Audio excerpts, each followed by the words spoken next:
आज हैदराबाद से मेरी फ्रेंड का फोन आया और उसने कहा कि आज मैंने ढेर सारे आंवले खरीदे हैं पर आंवले का मुरब्बा, चटनी और लौंजी खा करके बोर हो गए हैं। तो इस बार कुछ एक नई रेसिपी बनाना बता जिससे कि वो लंबे समय तक स्टोर करके रख सके और उसका फायदा भी हमें मिलता रहे। इसीलिए आज मैंने मार्केट जाके फ्रेश आंवले खरीदे और सोचा कि ये रेसिपी मुझे मेरे व्यूवर्स के साथ भी जरूर शेयर करनी चाहिए। तो इसके लिए सबसे पहले यहाँ पर मैंने 300 ग्राम जितने आंवले लिए हैं। आंवले खरीदते समय आप ध्यान रखें आंवले फ्रेश होने चाहिए। इसी के साथ बड़े बड़े साइज के आंवले लेंगे तो ज्यादा उसकी बरकत होती है और इसके ऊपर कोई तरह के दाग नहीं होने चाहिए। छोटे मोटे दाग तो जैसे आंवले पे होते हैं, देखिए इस तरह का छोटा दाग इसके ऊपर है, पर आंवले सड़े हुए नहीं होने चाहिए। आज की रेसिपी के लिए आपको आंवला को उबालना नहीं है, इसे हमें काट के ही तैयार करना है। आंवले के ऊपर इस तरह की फांके होती है अलग अलग, इसी तरह से हमें काटना है। तो ये लंबा इस तरह से एक बार चीरा लगा दिया, इसी के साथ ये और चीरा लगा दे। हल्का सा आप ऐसे करेंगे तो इसकी फांक निकल जाएगी। देखिए पतली पतली फांके काटे आप, जरूर नहीं एक आंवले के ऊपर 6-7 फांके होती है, आप 6-7 की जगह 10-12 फांके भी काट सकते हैं। यदि आप इस तरह से काटने में आपको परेशानी हो रही हो तो आप इसे जैसे कोई सब्जी काटते हैं उसी तरह से काट ले और इसके ऊपर का गुदा पूरा निकाल देना है और पीछे जो गुठली रह जाती है उसको हमें छोड़ देना है। इस तरह से मैंने सभी आंवलों को काट करके तैयार कर लिया है। यदि इसके ऊपर कोई छोटे मोटे दाग लगे हुए हो, जैसे इसके ऊपर दाग लगा हुआ है, तो इसको हमें हल्का सा निकाल देना है, ये साफ हो जाएगा। कोई भी तरह का दाग नहीं रहना चाहिए। और इसी के साथ जो गुठलियां निकली है, इन गुठलियों को आप कुकर के अंदर डाल करके थोड़ा पानी डाल के इसे उबाल लें और फिर हाथ से मैश करेंगे तो इसके ऊपर जो थोड़ा बहुत पल्प रह चुका है वो पल्प भी निकल जाएगा। उसका आप इंस्टेंट शरबत बना करके पी सकते हैं और ये बहुत ही फायदेमंद होता है। अभी यहाँ पर मैंने मिक्सी का जार लिया है और सभी आंवलों को इसमें ट्रांसफर कर लेते हैं। इसमें हमें कोई तरह का पानी वगैरह नहीं डालना है क्योंकि आंवला के अंदर ही काफी मात्रा में पानी होता है। अभी यहाँ पर मैंने 1 इंच जितना अदरक का पीस लिया है। यदि आपके पास अदरक नहीं है तो इसमें सौंठ भी डाल सकते हैं। ये डालना भी बहुत जरूरी है क्योंकि काफी लोगों को सर्दी के मौसम में क्या है, हाथ पैर सूने पड़ने लग जाते हैं। तो ये आप डालेंगे तो इसका फायदा बहुत मिलेगा आपको। इसको भी रफली बड़ा बड़ा काट के इसमें डाल दें। अभी ढक्कन लगा करके इसे हम पीस लेंगे। अभी एक बार मैंने इसको पीस लिया है और इस तरह से वापस इकट्ठा कर लेना है। ये साइड में आ जाता है, इसको इकट्ठा कर लें। इकट्ठा करने के बाद में इसे हम और पीस लेंगे। इस तरह से 2-3 बार इसे इकट्ठा करते हुए पीसेंगे तो इसका हम ज्यादा से ज्यादा रस निकाल पाएंगे। तो आप देख पा रहे हैं काफी अच्छे से पिस गया है। पाउडर नहीं बनता है, नहीं पेस्ट बनता है,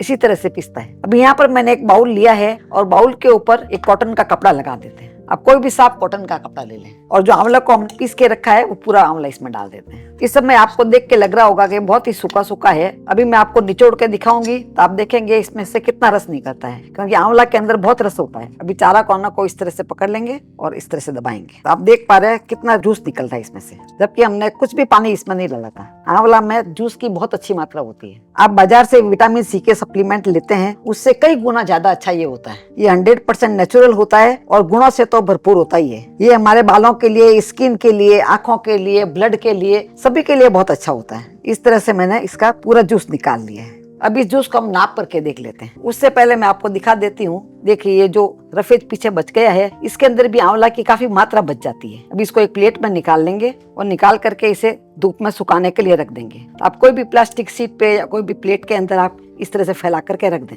ये 102 दिन में आराम से सूख जाएगा। सूख जाने के बाद में इसको मिक्सी के जार में डाल करके महीन पाउडर बना लें। जब आप अपने बालों पे मेहंदी वगैरह लगाते हैं तो उसके साथ भी लगा सकते हैं, या स्नान करने से पहले आप इसे 1 चम्मच लेकर के भिगा के रख दें और उसका पानी आप बालों पे लगाएंगे तो बहुत फायदा मिलेगा। तो इसको हमें फेंकना नहीं है, ये बहुत फायदेमंद है। अभी यहाँ पर मैंने नापने के लिए एक मेजरिंग कप लिया है। आप अपने घर में कोई भी कप का नाप सेट कर सकते हैं। उसी कप के नाप से हमारे को दूसरी चीज लेनी है। ये हमने 300 ग्राम आंवला लिया था, इसका पूरा 1 कप हमारे जूस निकल गया। 1 कप यानी 250 ml है ये। अभी सारे नाप मैं इसी के हिसाब से लूंगी। अभी यहाँ पर मैं एक बात आपको और बता देती हूँ, यदि आप आंवले फ्रेश लेंगे तो उसका जूस ज्यादा निकलता है। यदि 1-2 दिन पुराने सूखे आंवले हो जाते हैं तो उसका जूस कम पड़ जाता है, तो जूस कम निकलेगा। तो उसी नाप से आपको आगे की चीजें लेनी है। अभी यहाँ पर मैंने एक कढ़ाई ली है। यहाँ मैं आपको बता देती हूँ, इसके बनाने के लिए आपको कभी भी लोहे की कढ़ाई नहीं लेनी है, न ही एल्यूमिनियम की लेनी है और न ही पीतल की कढ़ाई लेनी है, क्योंकि ये जैसे ही उसके अंदर जाता है तो रिएक्शन करता है और आपका शरबत है वो काला पड़ जाएगा और कड़वा हो जाएगा। इसीलिए आपको स्टील की कढ़ाई का इस्तेमाल करना है। अभी जो हमने 1 कप जूस निकाला था उसको कढ़ाई में डाल देते हैं और जितना जूस निकला है उससे डबल हमारे को इसमें शक्कर डालनी है, क्योंकि आंवला होता है थोड़ा कसेला होता है, इसलिए इसमें शक्कर ज्यादा डालनी पड़ती है। तो 1 कप जूस निकला था इसलिए हमारे को 2 कप शक्कर डालनी है।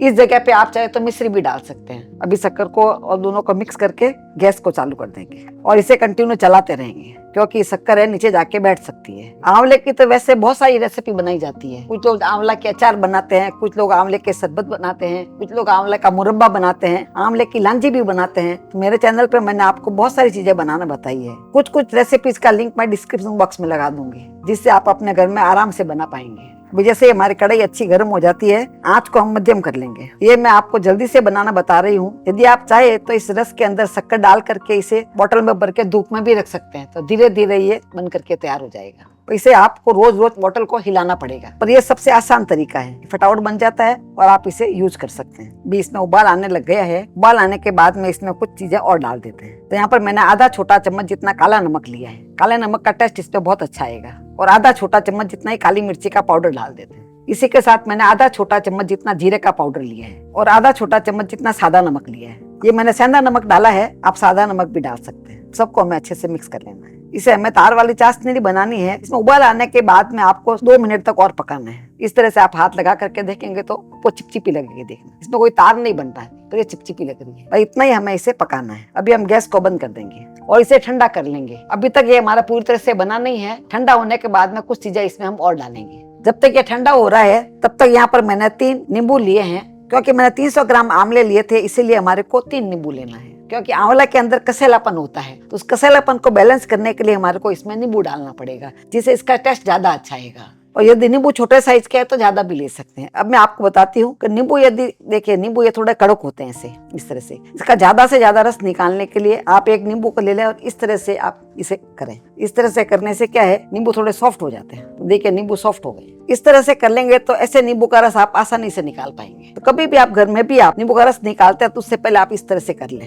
ये बहुत अच्छी ट्रिक है, इससे रस बहुत ही अच्छा निकलता है। अब यहाँ पर एक बाउल के ऊपर मैंने छलनी लगा दी है, जिससे कि बीज आराम से इसमें निकल जाएंगे। और दबाएंगे तो देखिए इसका रस कितना अच्छा निकलता है। ऐसे छोटी छोटी ट्रिक आप किचन में अपनाएंगे तो आपका काम भी आसान हो जाएगा और वेस्टेज भी कम होगा। अभी देखिए नींबू में से पूरा रस निकल गया है, खाली नींबू का छिलका रह गया। इस छिलके का भी मैं अचार बनाती हूँ। यदि आपको सीखना हो तो कमेंट बॉक्स में लिख करके मुझे जरूर बताएं। एक बार बना के रख देते हैं तो साल भर भी खराब नहीं होता है और वो बिना तेल का बन के तैयार होता है। उसमें कोई तेल नहीं डालना पड़ता है। इस तरह से मैंने तीनों नींबू का रस निकाल लिया है। आप देख पा रहे हैं तीनों नींबू में से बहुत सारा रस निकल गया और इसके बीज है वो पीछे रह गए हैं। ये लगभग 3 टेबल स्पून जितना हमारे रस निकल गया। अब ये पूरी तरह से ठंडा हो गया है।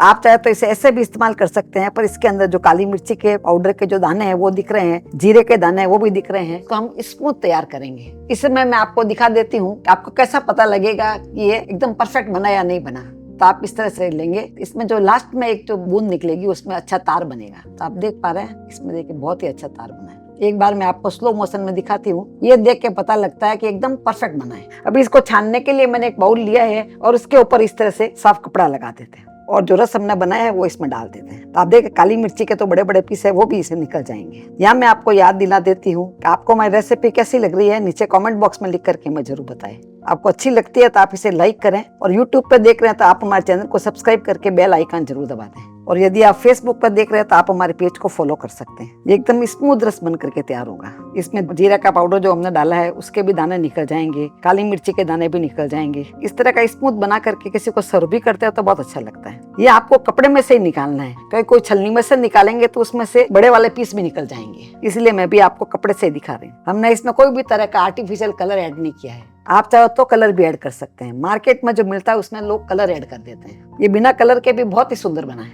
अभी आखिर में इसमें जो हमने नींबू का रस निकाल के रखा था वो इसमें डाल देते हैं। नींबू का रस डालने के 2 फायदे होते हैं। एक तो जो आंवले का कसेलापन होता है वो कम पड़ जाता है। इसी के साथ नींबू का रस है वो इस शरबत को क्रिस्टलाइज नहीं करेगा, तो पूरे साल भी आपके घर में शरबत पड़ा रहेगा तो क्रिस्टलाइज नहीं होगा। ये हमें लास्ट में ही डालना है। इस तरह से हमारा गुणों से भरपूर 100% नेचुरल आंवले का शरबत बन करके तैयार हो गया है। तो इस तरह से बना करके आप रख दें और गर्मी हो या सर्दी पूरे साल इसका आप एंजॉय कर सकते हैं। अभी सर्व करने के लिए यहाँ पर मैंने 2 ग्लासेस ली है। इसमें 2 टेबल स्पून जितना शरबत डाल देते हैं। तो मीठा आप अपना पसंद के हिसाब से कम ज्यादा रख सकते हैं, पर 2 टेबल स्पून 1 ग्लास के लिए सफिशिएंट है। अब यहाँ पर मैंने सब्जियों को भिगा करके रख दिया था। ये मेरे घर में मैं हमेशा भिगा के रखती हूँ। सब्जी से इसका टेस्ट भी अच्छा आता है, इसी के साथ सब्जियां ताकतवर भी होता है। 2-2 टेबल स्पून जितना इसमें आप डाल दें। यदि आपको बर्फ पसंद हो तो आप बर्फ डाल सकते हैं, पर मैं अभी बर्फ नहीं डालती हूँ। मैं सादे पानी से ही बनाकर तैयार करती हूँ। रूम टेम्परेचर का पानी है, ये इसमें डाल देते हैं और आखिर में इसमें पुदीने का पत्ता डाल देते हैं। तो आप शरबत को इस तरह से सर्व कर सकते हैं। इन सर्दियों में आप भी अपने घर में शरबत बना करके जरूर ट्राई करें। फिर मिलेंगे ऐसे ही दूसरे वीडियो में। तब तक के लिए बाय एंड टेक केयर।